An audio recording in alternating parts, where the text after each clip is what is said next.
In this episode, I want to address language development because all the way through life, language development turns out to be really important. 30 years ago, when we didn't know much about the brain, we thought that the brain peaked in its growth around 25 and then gradually declined until a person dies.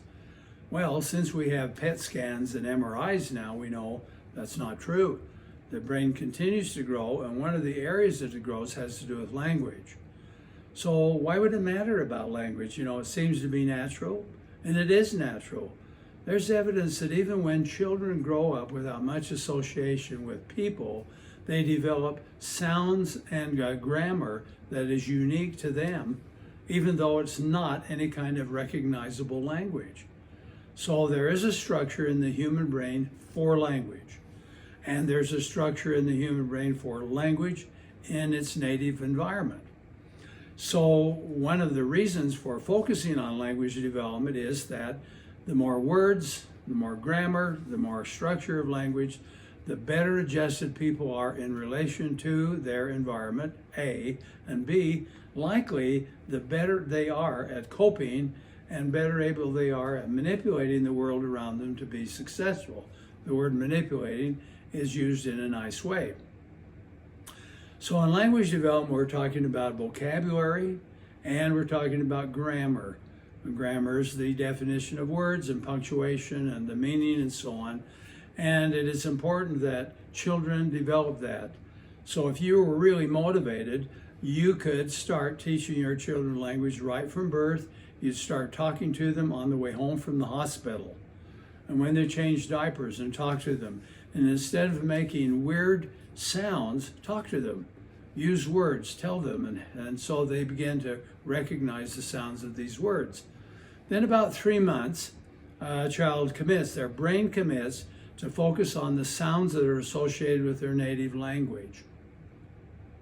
And from then on, children tend to learn words according to situations that they're in.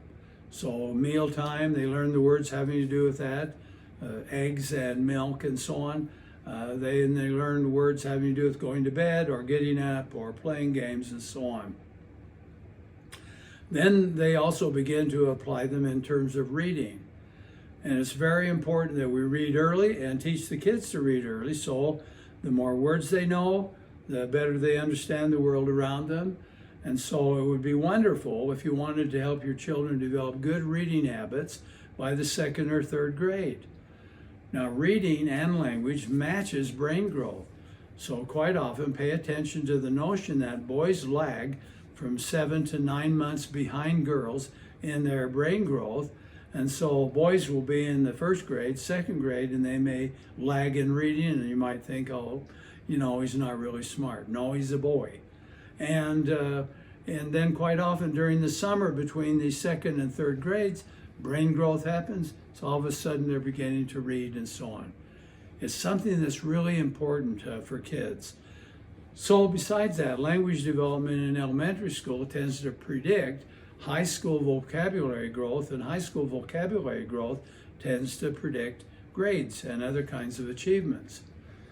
Now, what you really want is to teach enough words so that children begin to group them and organize them in some way so that they understand complexity and simple and put them together. It's like a simple sentence, I'm going to the store, and a complex sentence where I'm going to the store and I'm going to get these groceries and I'm going to bring them home and give them to my parents.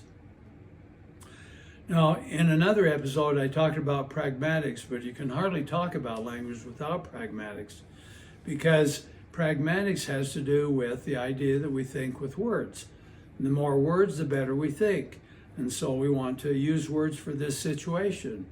So if you want your children to be religious, we'll teach them religious vocabulary. Teach them what they mean and then teach them how to follow. If you want to teach your children to be successful at work, then teach them performance works, goals and strategies and so on. And then along the way, children are learning language at 2 levels. One's called the surface structure. This is Noam Chomsky's theory of language.